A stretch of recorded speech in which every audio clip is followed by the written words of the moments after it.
대한민국 청소년의회 기자단 김현진 인턴 기자, 최근 10에서 20대 여성을 중심으로 프로아나족이 유행처럼 번지고 있다. 이들은 트위터, 인스타그램 등 SNS에 프로아나 개말라, 뼈말라 등의 해시태그를 달고 살을 빼기 위한 식습관 정보를 주고받는다. 또한 커뮤니티와 오픈 채팅방 등에서 함께 체중을 감량할 사람을 찾거나 자신의 경험담을 공유한다. 건강보험심사평가원 통계를 보면 10대 여성 청소년 중 거식증이나 폭식증 등 식이장애를 앓는 환자가 2016년 547명, 2017년 625명, 2018년 693명으로 매해 증가하고 있다. 보건복지부 조사를 보면 2017년 기준 체중 감소를 시도한 10대 여성 청소년 중 설사약 복용이나 식사 후 구토 등을 한 적이 있는 경우가 23%에 달했다. 이들은 마른 여성 연예인이나 모델들의 사진과 영상을 보며 자극을 받고 있었다. 한 모델의 갈비뼈가 드러난 신체 사진을 보고 워너비 몸매라고 하기도 했다. 프로아나족이 생겨난 배경에는 미디어 등의 사회, 문화적인 영향이 크다. 마른 몸매인 연예인의 다이어트 비법 등을 지나치게 부각하면서 사회적으로 날씬하고 마른 몸을 강박적으로 요구하는 분위기를 형성하였다. 바디 포지티비즘의 기원 이런 건강하지 못한 문화에 맞서 나타난 운동이 바로 바디 포지티비즘 운동이다. 바디 포지티비즘 운동, 자기 몸 긍정주의, 은 2017년 미국 패션 유통업계를 중심으로 상업적인 목적에서 가장 뚜렷하게 드러남에서 퍼져 SNS 이용자들 사이에서 자발적으로 확산되었다. 서구권에서는 트렌드를 넘어 하나의 문화로 자리 잡는 모습이다. 자기 몸 긍정주의는 빅토리아 시대 때 드레스 개혁 운동에서부터 시작된다. 여성들은 가는 허리를 추구하며 비현실적인 몸매를 위해 강력한 코르셋을 조이며 이로 인해 갈비뼈가 부러지거나 장기가 눌리는 등의 상해를 입기도 했다. 빅토리아 시대의 여성들은 이에 반대하여 지나치게 조이는 드레스 대신 바지를 입기도 하고 코르셋을 사용하지 않았다. 빅토리아 시대를 거쳐 몸 긍정주의 운동이 본격적으로 미국 흑인 여성 커뮤니티에서 활발히 퍼져나갔다. 당시 흑인 여성 특유의 풍만한 하체가 뚱보 게으름으로 혹은 아주 특이한 대상으로 패티시화되곤 했는데 이에 대한 비판으로 생겨나게 된 것이다. 1960년대 외적으로 뚱뚱한 사람에 대한 차별을 없애는 데 초점을 둔 바디 포지티브는 그 영역이 점차 커져미의 선망화를 이끄는 패션계에도 영향을 미치게 되었다. 특히 모델계에서는 아주 마른 몸이 이상적인 모델의 몸매로 규정되어 왔다. 이것이 점차 심해지면서 지나친 식단 관리로 거식증을 앓는 모델들이 사망하는 경우에까지 이르렀다. 실제로 프랑스의 유명 모델 이사벨 카로는 31kg의 체중을 지닌 앙상한 신체의 소유자였고 말라야 한다는 강박증과 거식증을 앓다가 불과 28세의 나이에 사망했다.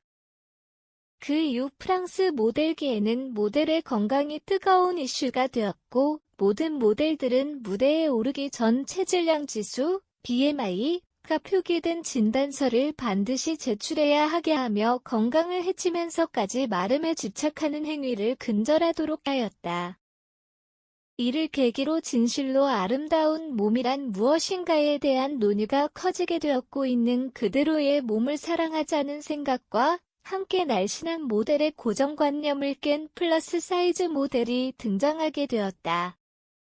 그 중에서도 애슐리 그레이엄은 175cm 80kg라는 비교적 큰 사이즈의 몸을 갖고 있지만 많은 사람들의 사랑을 받는 독보적인 모델이 될 수 있었다.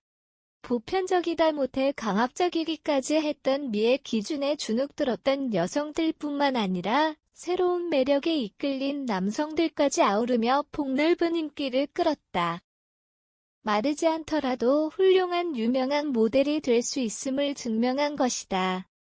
미국의 인기 속옷 브랜드인 빅토리아 시크릿은 이러한 트렌드에 밀렸다.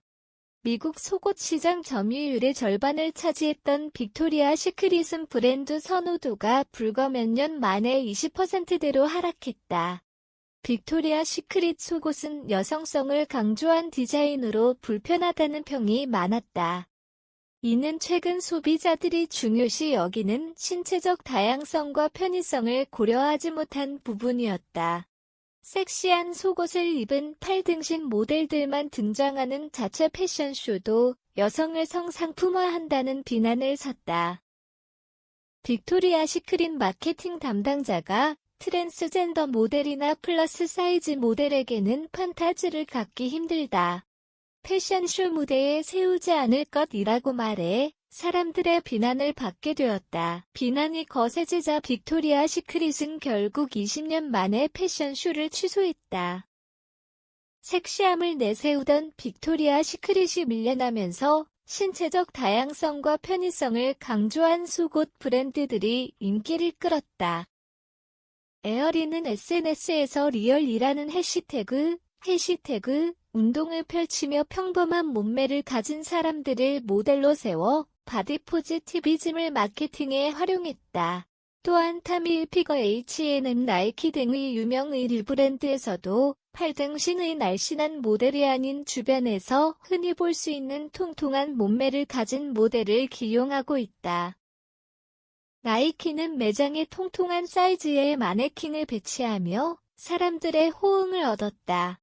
특히 우리나라에서는 나이키 매장의 플러스 사이즈 모델이 주목을 끌면서 몽금정주의 캠페인이 사람들에게 알려지기 시작했다. 또한 해외에서 시작된 몽금정주의 캠페인은 국내의 소셜미디어에도 해시태그 운동으로 발전하면서 여러 인플루언서들이 뚱뚱한 신체여도 자신을 사랑한다는 내용을 담은 글과 사진을 올렸고 이후 다양한 소셜미디어 플랫폼에서 같은 해시태그가 사용됐다. 또한 우리나라에서 외적으로 표현할 수 있는 의류나 속옷 브랜드를 중심으로 바디 포지티비즘 운동이 확산되고 있다. 우리나라의 바디 포지티비즘 사례 1. 속옷 브랜드 속옷의 트렌드가 변하고 있다. 와이어 브라의 답답함을 느끼며 압박을 최소화한 브라렛을 더 선호하는 추세이다.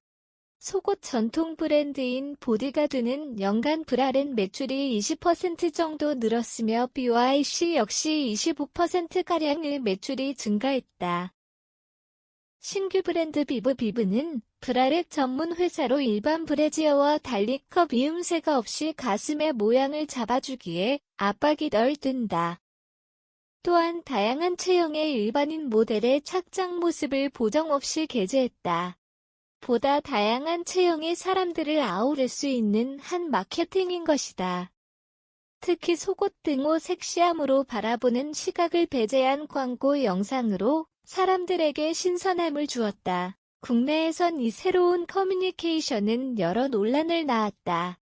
속옷만 입고 인터뷰라니 너무 야한 것 아니냐는 반응과 함께 착장 컷을 자연스럽게 보여주는 것이고 자신의 경험과 착용감을 솔직하게 이야기하고 있을 뿐이라는 반응이 팽팽하게 부딪혔다.